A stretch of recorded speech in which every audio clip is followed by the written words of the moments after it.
The biggest loser that's going to come out of this is the oil and gas industry. 99% of their revenue just disappeared. That goes all the way back to Saudi Arabia and the entire Middle East. No, I've never been a supporter. All along, I have said Bitcoin is old.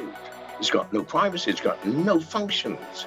Why are we destroying the world economy? Do you understand that the 12 million people dying from starvation every year is going to escalate tremendously when we don't have enough food to even feed the developed countries? Janice and I don't even have telephones. We can't. If we had telephones, we'd be collected immediately. I had a cataract operation 2 years ago. I try doing without my sunglasses, but it's too painful, so. Ladies and gentlemen, welcome to the Future Is Now Digest, your almost daily source of information for everything in the world of the impending new world that we're moving into. Covering from the COVID-19, its origins, mixed with a little bit of theory and facts, because we always believe that the truth is somewhere in the middle. I'm Francis-Santiago. And on the map today, out of the latest sphere of news, we have ID2020.org, an interesting organization that has partnered up with Microsoft, IBM, and beyond. Even Hyperledger is involved to essentially create digital identities for the population in light of course, their health status. And that's going to be clearly taken from the status of your COVID-19, either vaccination, health, treatment, recovery, or whatnot. But essentially, it's similar to that Chinese technocracy that we've been seeing in China over the last 10 or 20 years. And it's no secret that the US Department of Energy invested $40 million into big data and AI. So that means that this is being adopted on the government level. So again, on this mosaic of facts that we have so far, we have these digital IDs. We have, of course, the year of the vaccines announced by Bill Gates on his Twitter in December 2019, saying basically, hey guys, next year is going to be great for the vaccines. And how did he know? Well, God knows. But beyond that, we of course have the Event 201, which clearly played out this whole pandemic, where they specifically, and I know we've been covering this several days, but where they specifically had a whole inning dedicated to media. And this is October 2019, right? 5 months ago in New York as a part of the World Economic Forum, sponsored by Johns Hopkins and Bill and Melinda Gates Foundation, where they're basically playing out everything that's going to happen in the loom of an impending, I quote, novel coronavirus pandemic. I mean, I wonder how did they know that there's going to be a coronavirus pandemic? But nevertheless, they had a whole media panel with top CEOs of all kinds of big pharma, UPS, Google, you name it, on how they would combat this so-called fake media or anything that doesn't fit the mainstream narrative behind this pandemic. Alarming news emerging from social media companies today about the CAPS pandemic. Twitter and Facebook are reporting they've identified and deleted a disturbing number of accounts dedicated to spreading disinformation about the outbreak. For more on this, we go to our correspondent, Catalina Parks. Chen, these accounts were created by several state-sponsored groups intending to sow political discord, and some individuals are seemingly seeking to gain financial advantages. Violence against healthcare workers and minority populations has been increasing. A recent riot highlights the real danger in these posts. Countries are reacting in different ways as to how best to manage the overwhelming amounts of dis and misinformation circulating over the internet. In some cases, limited internet shutdowns are being implemented to quell panic. And for the first time ever, we see Facebook, Google censoring anything that has to do with COVID being theorized as a bioweapon created by the government, brought on by the creation of the 5G frequencies, and that's literally the list that you get when you're censored. And it says this message has been censored because it falls under one of the following categories that don't fit with the narrative. I mean, this is freedom of opinion and freedom of expression limitations that go beyond what we had in 9/11. And so to discuss all this further, ladies and gentlemen, please welcome the man with the plan. a man that once ran for president and maybe in the future might do that again, a man that's been in the headlines for all kinds of misinformation, by the way, because the man always speaks his mind. The founder of McAfee Crypto Team and McAfee Dex, of course, the forefather of safeguarding your computer, the creator of the McAfee Anti-virus, Mr. John McAfee, welcome to the show. How are you, sir? Hey, I'm fine. Thanks for having me on. I appreciate it. Good to see you. So how you been, first of all? I know you can't really tell us where you're at, but how is the overall COVID pandemic situation in your scope of... It's not treating us very well. We're in a part of the world where we've been under lockdown for a solid month. And that hasn't been fun. How is this pandemic portrayed? Horrific, deadly, and on and on and on by the press. They're showing things like mass burial grounds and so on and so forth. I like to put things into perspective, please. Now, when you say 100,000 people have died, that sounds horrific, doesn't it? The flu kills 600,000 people a year. That sounds even worse, horrific. Why? Because it's just a flat number in thousands. Keep in mind, we have 7.8 billion people on the planet. If we gave numbers with perspective like the flu, yes, the flu killed over 500,000 people, 6 times as many as COVID-19. It's horrific. But what is 600,000? 600,000 is one death per 10,000 people. It is insignificant. Do you understand? 60 million people a year die. I'm sorry, I hate to put it in stark numbers. But that's what it is. So the flu, which kills 6 times as many, we don't pay any attention to. Why? Because we've always looked at it as it kills 1 person in 10,000. It is therefore not an issue. Let's move up the ladder. What's next? Pathogenic diarrhea, which is the diarrhea caused by bacteria or viruses, kills 2.4 million people a year. God, that's horrific. But you know what? That's only 1 in 3,000 people. So we don't pay it any mind. But this, for some bizarre freaking reason, it's a pandemic. I'm sorry, it's not. There, in terms of the people it has killed, and if you look at the number of people it's killing, it's linear. It's not some asymptotic curve. It's not geometric. It is not in any way a right. No, it's flat and has been flat, just like the flu. Well, you know, it's interesting how they measure these parabolas that go way up, and they take China and they show this parabola going way up, but China has 1.5 trillion people, if I'm not mistaken, or billion.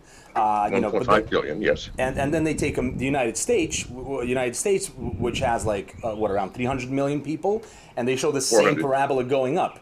But it's similar numbers as in China, as far as, you know, infectation rate or whatever they assign you when you're supposedly infected. But it's a whole different baseline number of the population. So, you know, in China... Let's not forget about curves. Let's look at number of people killed. Can we do that with things? 2.5 million with diarrhea. We could prevent diarrhea. Yeah. We didn't have to lock people in because the diarrhea, the pathogens causing diarrhea, it kills 2.5 million people every year, aren't airborne. We wouldn't have to lock ourselves in. All we'd have to do is mandate everybody wash your hands after touching another person or any other object not belonging to you. Do we do that? No. Why are we going to disrupt the entire world society for 2.5 million deaths? Yeah. Out of 60 million. We had 14 million, by the way, or about 15 million deaths so far in 2020 over the last, almost 5 months. 15 million people have died. Just according to the World Population Meter. 14 million people all over the world out of various reasons. While we had 30 million... I'm sorry, it's much more. It's much more than that. That number has to have been from the end of February. Could have been. Well, I Yeah. mean, that's according to the world Because media right now. by now there's over 20 million people dead in the world from various and sundry things. So I'm not belittling it. My heart goes out to the people who lose families, but we should sympathize. But why are we locking ourselves in? Why are we destroying the world economy? Do you understand that the 12 million people dying from starvation every year is going to escalate tremendously when we don't have enough food to even feed the developed countries? What are people thinking? I don't understand this. I really don't. What it is it's media hype. They don't go, listen, the coronavirus has killed 1 in 50,000 people on the earth. Why don't they say it like that? We go, what, 1 in 50,000? Why are we bothering? Instead, 100,000 people. Jesus God, people, let's wake up, can't we? So the question is, if you follow the money, this is obviously being peddled on by the mainstream media. I mean, I spoken to Max Kaiser yesterday on the same show, and he believes the same thing, that they're really propagandizing this to the maximum to get, of course, people in fear. Fear equals control. Fear equals lower vibrations, more susceptible immune systems to the virus because of low vibrations. And of course, if you compare this to any current sort of population stats of deaths versus births, this whole pandemic is really nothing. I mean, they say that the lockdown is only because we're being told to not overload the hospital system and whatnot, and that makes sense to me, of course. But at the same time, I get contradicting information from all over the U.S. According to my friends, some hospitals, even in New York, supposedly they're full, but then Coney Island Hospital in Brooklyn, New York, right now, it's got no lights at night. It's dark. Yes, it's dead. it's empty. Most of the hospitals are empty and rolled. Why? Because we're all inside. We're not having accidents. We're not killing each other in cars. We're not. Jesus. Of course, you're going to have fewer people in hospitals. What they're doing is they're purposely sending people to one hospital, and then the news goes there, and they feel, oh my God, it's of course. Why don't you spread them out like we always do? There are hospital ships in America containing thousands of beds. One of them has 5 patients, the other has 11. Please. Yeah, I can't confirm this, but it makes sense because obviously that's the information I've been receiving from the ground, just from my friends and family that are really spread all over. And this really makes you wonder. So why is this happening, John? Why are they shutting down the world and creating these conditions, perhaps for even more deaths and suicides that will follow due to this economical destruction that they're causing? Listen, I don't know. I can only speculate, and speculation is worth exactly what speculation is worth, which is nothing. I do know the facts. That we are being manipulated, that's a fact. That this is seriously overblown, that's a fact. That they are creating situations where the media comes in and views and goes, oh my God, this is horrific, while other hospitals are vacant. But can we not stay with the numbers? 100,000 people dead so far in an entire world of 5.7 billion people. Okay, so in America, you've got 16,000. Well, okay, I'm not sorry. In America,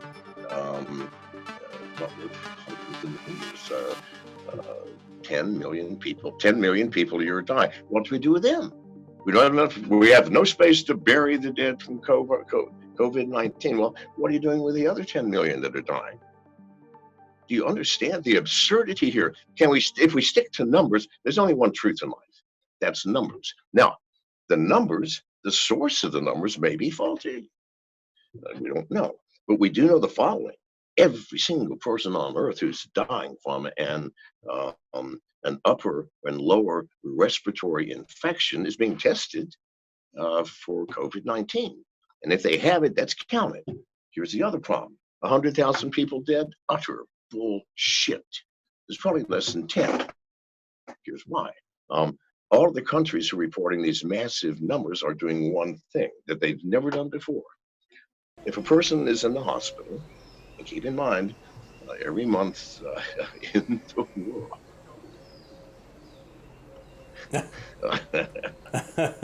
millions of people die. 250,000 a day. Now, Why? Most of them are old, and they're just dying. They're in hospitals because of heart failure, of lung cancer, advanced diabetes, and on and on. Uh, Most of the people are over the age of 70 who are dying. Now, why? Well, because if you're in the hospital and you die, and you've been there terminally ill, they know you're not going to make it, and when you die, you happen to be infected with the virus. Well, of course you're going to be here in a hospital. Half of hospitals are infected. They say, "Oh, died of coronavirus." A person who has been 6 months terminally ill finally succumbs. The coronavirus killed them. We don't do that with any other disease. When someone is sick and dying and they die, we don't say, "Hey, test them and say they had the flu. Flu may have killed them." That's nonsense. Do you understand? And yet we are doing that with COVID-19. I would be shocked if the true death rate is more than 15,000 people. And if you doubt me, please look. Um, the CDC offered brand new guidelines for determining whether someone died from COVID-19. And that is, if the person died and they did have the infection, then you must list the cause of death as the infection. And you understand that 99% of these people have no symptoms whatsoever of the infections. So look at numbers, people. If you can add and subtract, that's all you have to know. You have to multiply and divide. The numbers don't lie. It is very true, John. Numbers don't lie. The numbers say we don't have a problem. Why on earth are we destroying the world economy for a zero problem problem? Well, some say, we've been, you and I definitely, we've covered this before. We've been aware of the, plutocratical cabal that's been sort of running the transnational elite financial system and whatnot, and the banks. A lot of people are waking up to this, and right now it seems that as much evil that is currently being propelled by this whole situation, regardless whether it's manufactured or not, a lot of light is coming in as well, and people are waking up finally like never before. This is 9/11 times 100, with more liberties being taken away than ever before, with more censorship, so this is definitely an event that I know, you and I and many others like us have expected to appear. The next big step, the next big global economical massacre. Now, Max Kaiser believes that this is really also a good, in a sense, event because it marks the end of fiat currencies. It marks the end of this fiat monetary system that's been a bubble that's bursting right now. While more traditional assets, of course, like gold and silver and Bitcoin are picking up speed. What's your view on the crypto side of this whole thing? Are we finally moving into an age of real decentralized digital currencies? Listen, does it matter if you're a slave? Does it matter what they tell you can and cannot use for buying and selling? Please, let's look at the fundamental issues first. Our freedoms are being taken away. Or your freedoms are taken away, but we're going to have cryptocurrency. Who gives a shit? Without freedom, you have nothing, and our freedoms are being taken away. But now, objectively, of course, this is a good thing for cryptocurrency, but we're not going to benefit. Who's going to benefit? Governments. They're creating their own cryptocurrencies. You're the euro crypto, the crypto dollar, and trust me, these are not the crypto that the people have developed, like privacy coins. They're the reverse, where every penny you make, everything that you spend, everything that you buy and sell is going to be recorded instantly. Is that what you want? If it is, then I'm living in an alternate universe because it's not what I want. And that's the whole truth with this digitization that it's coming. And of course, again, look at ID 2020. There's this interesting website, MiPasa.org. Again, who is the list of partners? IBM, Microsoft, the World Health Organization, MiPasa.org, MiPass. Basically the same idea of a QR code / digital ID that they have in China, that allows you to move around certain areas because you've been cleared. You've been cleared by, either having a vaccine or, having, again, a track record that is instantly accessible by the government and has all your personal data, really. So Yes. This is coming. This is, you can call it chipping, you can call it micro, whatever. This is definitely upon us now. So the only question is why? And the second question is, what can we do? Well, the first thing we can do is just wake up, people. If you cannot see the truth of what is happening to you now, well, then there's nothing we can do. Because how can you repair something you cannot see? How can you fix, manipulate, change a system which is invisible to you? It is not possible. So forget everything else. Just wake the fuck up, people. See the truth of what is happening. Because if everybody sees it, then the mainstream media has to go along with what everybody sees. Also, mainstream media is no longer winning. The only people winning this battle are the media conglomerates, the only people. And they're winning big time. Before lockdown, people were spending 8 hours a day at work. They're playing, they're going out to bars, they're having dates, going to movies, in the park, swimming. None of that's happening now. What are we doing? We are glued to our TVs. And as long as we are glued to the TVs, because what is the power of media? The number of eyeballs times the amount of time those eyeballs spend on your site. Their value has increased by a factor of 10, people. They're the winners. And if there's a cause of this, it's the media. Now, in order for you to believe that, you might have to believe that the media has enough power to pull something like this off. Why don't you look at what Viacom is worth? For example, these are the most powerful companies in the world, next to and second only to Big Pharma. The pharmaceutical companies, they are coming out ahead. Only two winners, media and pharmacy. Now, I'm not a conspiracy theorist, but one might think, my father and grandfather told me that if you want to find the cause of any event, find out who benefited from it. And the only beneficiaries of this are Big Pharma and media. I'm not saying they colluded. I'm saying maybe media just went off on it. Listen, we need eyeballs. Let's get everybody at home. How do we do it? Scare them. And then we win.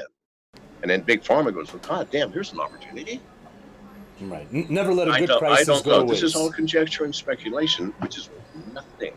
But I do know the facts. We are being deluded. We are being led by the nose. We are sheep in the pasture ready for slaughter. That's very true. And I mean, speculation or not, John, your word is always, it's always worthy a listen. And I believe that you are definitely well connected. And I'm sure you have your network of friends and associates that must have an opinion on this as well. And perhaps they shared something with you. So my question would be, do you know anything about Bill Gates and how substantial some of these, again, of course, conspiracies, but at the same time, they do have merit. The narrative that he is creating, or definitely using this to benefit and creating vaccines, and there might be a little more than just, health benefits, quote unquote, that will come out of these vaccines once they're inside your body. What's your opinion of this? Well, listen. Okay, so I've only met Bill Gates one time. That was in 1989, and only for a brief period, half a day. So I don't know anything about the man. I don't know what he's up to. I do know this. If there's public knowledge about something that we go, oh, he's doing this, then it's not true. Because if he is actually doing something, please God, anybody who works in a large corporation knows the following. If you have a brand new product coming out, anybody who says a word about it to anybody is going to get fired. Fact of life. Secrecy is utmost. So if Bill's doing something important, I promise you, We are not going to know anything about it. All this conjecture, it's probably smokescreen. It's called disinformation. So I don't know. I know you can't believe anything you read in the mainstream media. I know that big, important things in life are always secret until they pop out. So how on earth are we going to know what Bill Gates is doing? Because if he's doing something important, you and I are not going to know. And certainly the media is not going to know. John, in your view on the industry now, you've been a part, of course, of the crypto space for quite some time, with McAfee Dex and many other things that you're involved in. A lot of people are taking a step back right now, regrouping. And what are you personally doing? How has this affected you, if in any way? Well, it's affected me, and I can't go out of the house. In any other way, it has not at all. I mean, Janice and I don't even have telephones. We can't. If we had telephones, we'd be collected immediately. If you have a telephone, you can be found within seconds, right? If someone wants to look for you. We don't have phones, so we do everything through Zoom or Skype or some other facility. So you've been virtual. You've been virtual for some time. I'm sorry? So you've been virtual and digital already for some time. So this is not new to you. I've been virtual for years. I'm 74. I do not like to have to travel somewhere, stand up and talk, get in an airplane and fly back. That's insane. I'd much rather walk a few paces to my communications room, sit down, chat, and then walk a few paces back and have a glass of wine.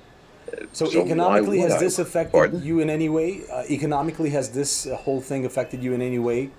Not in the least. Not in the least. All of my income is either promotional or consulting, and I don't think I've ever had a promotional consulting assignment in the past 5 years where I have to actually go somewhere to meet somebody or see something. So no, it hasn't affected me at all. It has affected our lives because we're bored out of our gourds. I like going out in the morning, have a cup of coffee, go down to one of the restaurants and have oysters for lunch. Have sushi a couple times a week. Well, no restaurants open. There's nothing open. Today, even the grocery stores are closed. So I think it's because of Easter or something. I don't really know. So. And we can't just go to the grocery store every day. You get arrested for that. It's like, what are you doing? Why didn't you buy this stuff yesterday? You're just trying to get out of the house, aren't you? So no, it's ugly out there. In here, nothing's changed. Right. How long do you think this might keep on going? Like, how much bullshit do people have to be fed until they start throwing up? But it depends. Okay, it depends on what conspiracy theory you want to follow. If you follow the one that seems most likely, which is this is the Western world disassembling the power structure of the Middle East. Why Middle East is the owner of the oil, right? The biggest loser that's going to come out of this is the oil and gas industry. In the country we're in, there's no gas being used. The only cars allowed on the street are the police and people with special permission to go to the store, the grocery store, for emergency food supplies. That's it. So 99% of their revenue just disappeared. That goes all the way back to Saudi Arabia and the entire Middle East. Listen, there's no secret of the exorbitant wealth of the Middle East. You can't really invade them. It doesn't seem right.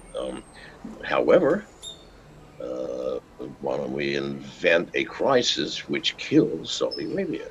Now, is there any justification for such a wild, absurd viewpoint? Oh, heck yes. Russia is another country that would love to see Saudi Arabia disappear. Now, Russia is an oil-producing country, much like America, but disadvantaged. So Russia, you may have noticed, about 2 weeks before lockdown, walked out of the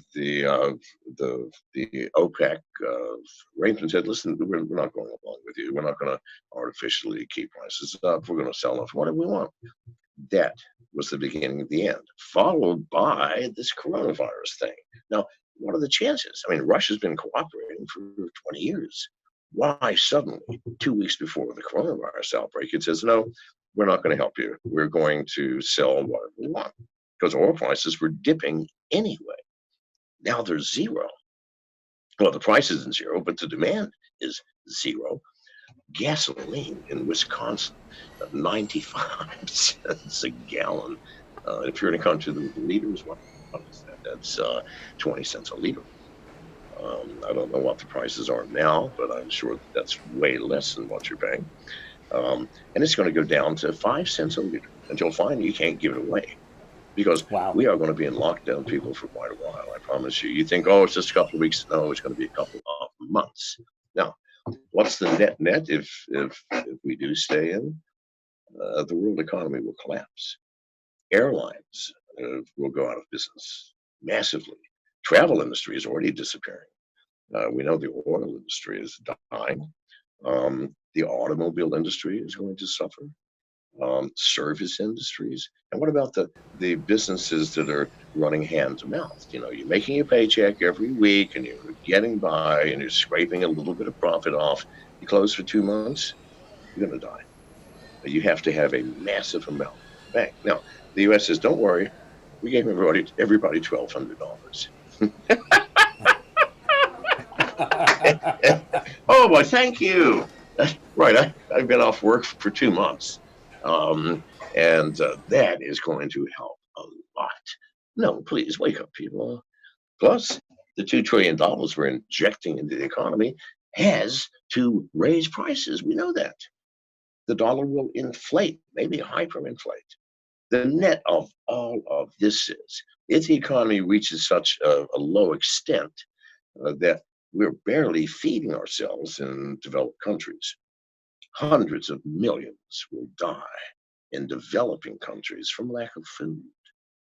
Can no one count them? Is it only me, or have I gone off the edge and I'm now hallucinating or having an acid flashback? If I, please, what part of my calculations are incorrect? No, you're absolutely. I mean, I'm leaning the same way, and many people are. This is if you're woke and you look at the numbers, this is locking down is going to result in way more deaths than this COVID-19 could potentially ever could. Yes, could. And you know what they're doing in Russia right now, for example? They've been given officially a go by the Ministry of Health for doctors to give you the diagnosis of COVID-19 just by if you're just showing the symptoms. So hey, if you're coughing and you got a little bit of a fever, you got coronavirus. You know, literally hyping up the numbers because there's only 6,000 because they have to. Look at it. If you don't, which is why the CDC suddenly announced, oh hey, well, you better count every death has an infection as the virus death. Well, that's inflating it by a factor of 10 immediately. They have to, otherwise government's going to look utterly stupid if the real numbers come out. That's very true. So going back to the economy, what do you think this whole thing with, you know, millions starving in developing countries, dollar hyperinflating, oil going to zero, what does this mean for Bitcoin, John? To the cryptocurrencies? Well, yeah, and Bitcoin in particular, of course, is the mother currency. I mean, So Bitcoin's dying no matter what. Please, people, it's an ancient technology. It was the first one. Now, it opened the door to a very fertile field in which were planted magical pieces of technology, smart contracts, distributed applications, privacy coins. Those are going to flourish. Bitcoin, please, people. I'm sorry. The Bitcoin maximalists are like ostriches with their head in the sand. Bitcoin is slow. It has no privacy whatsoever. Do you realize that if you send money to somebody's wallet, then both your wallet, both they and you can now look in each other's wallet forever and say, Oh, you've got a lot of money in there. And I notice you've been sending out every month 1,500 to somebody. Let me find out who that is. Do you understand the ridiculousness of that? Is that what you want for a currency? No, nobody wants that. It's got no privacy. Can't put a smart contract on it, so there's no logic you can add to it. All the chains with smart contracts, the smart contracts is the power of blockchains. You can build entire systems on it. People are building domains that can never be taken away from you using smart contracts and distributed applications, and on and on and on and on. The stable coins like DAI and SAI that never vary more than 1% from whatever, like the SAI and DAI are based on the US dollar. If you have DI, you may want to move to a stable coin based on something else. I don't know, the price of gold or the euro. Or there's stable coins based on anything you want, or a basket. Who cares? John, Bitcoin can't do any of that. Yes. You've been a Bitcoin supporter for quite some time until recently. I've never been a Bitcoin supporter. Listen, that thing, okay. I made that ridiculous statement, Bitcoin's going to be $1 million, I'm going to eat my dick. Right when Bitcoin maximalists were just shouting, Bitcoin, Bitcoin, Bitcoin.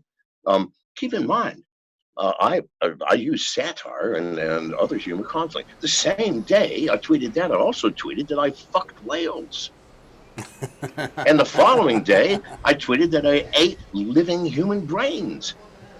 Please, people, why don't you add it up? 1 million times the number of Bitcoins is a number greater than the gross national product of the entire continent of North America. There is no single country, no single company in the world that big.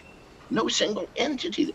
Please, can't you see the absurdity? Listen, when I first started, I said, listen, I'm going to fuck with these. I'm going to say it's going to reach 100,000. And someone said, you know what? I swear to God, someone will actually believe it. I said, no way. Someone will believe it. So, okay, 1 million now. And people still fucking believed it. Who? The Bitcoin people. Right. That shows how ridiculous their minds are. I'm sorry. John, so no, I've never been a supporter. All along, I have said Bitcoin is old. It's got no privacy. It's got no functions. No, that's very true. Again, I've never used it. I've never used it for anything. I still believe it's a good store of value, equivalent to some of the other cryptos out there. Why? What's the source of that value? What functional source are you basing that on? I mean, I can understand that Monero would be a good store of value because it's based on its power of privacy. What power of Bitcoin are you going to put that store of value on? The slow transactions, the absence of security, the absence of privacy, the absence of smart contracts, the absence of dApps. What are you going to base that on? Well, it's less pie in the sky. It is not a store of value. Well, you look at it. It's less volatility down in the 6,000s, and it's going to go to $50 eventually. Everybody knows this, except the Bitcoin people. But do you feel that if that happens, it'll take the whole market down with it? No, just the whole absolutely space? not. The world is coming around to the understanding that the cryptocurrency is way more than Bitcoin. They say Bitcoin's the biggest, only on the market for it. Why in the hell are you investing anyway? You should be using these coins, people. They're here to free you. Bitcoin's not going to free you. Monero might. SAI might. The beautiful thing about the stable coins is you no longer now have to get out of crypto into the dollar or the euro when the market goes south. No, I'm uncomfortable about it. I want to move everything to DAI. You never get out. You're always in crypto. Now, John, and just to quickly focus on some of the things that you're up to right now, could you tell us anything interesting that you're working on right now? I'm still, we introduced the McAfee distributed DEX, the first truly distributed and decentralized DEX in the field of crypto. We started just, again, it's in beta. It's not been productized yet. It's in beta. Because a true distributed DEX is a complex thing to implement. Now, we started out just with Ethereum and the Ethereum blockchain, including ERC20s all the way up to ERC 1440s. And then we added Tron, then Binance, and we've added Bitcoin. Now, that was impossible. See, that's how terrible it is. We spent more time trying to add Bitcoins because it's such a clunky old technology than we spent on adding everything else combined. But we have added Bitcoin and we're adding others. On Monday, we are going to formally announce our own privacy coin called Ghost on its own blockchain, and it's a proof of stake. I believe that here's the problem with proof of work. We are chewing up the world's energy. Do you understand? Yeah. Oh yeah. Oh yeah. And for a technology that is just burgeoning, just coming out of the ground, when it turns into a big tree, what's going to happen? No. So yeah. I'm firmly in the proof of stake camp right now. So it's a proof of stake blockchain, smart contracts, private, absolutely private, and it will. We're only going to allow it to be on the McAfee exchange, the McAfee DEX. We're working on the things that the world needs. The world has to have distributed exchanges, else crypto is dead. Because with centralized exchanges, it's like China 2.5 years ago, in one fell swoop on one morning said, okay, we're shutting down every exchange, and did. How did they do it? They're centralized. They had a place of business. They had servers. They just went and arrested everybody and shut them all down. You can't shut down a decentralized, distributed exchange. It is not possible. Plus, our exchange, the entire logic, all of the programming of our exchange is in smart contracts on the various blockchains, Binance, Tron, Ethereum, our own.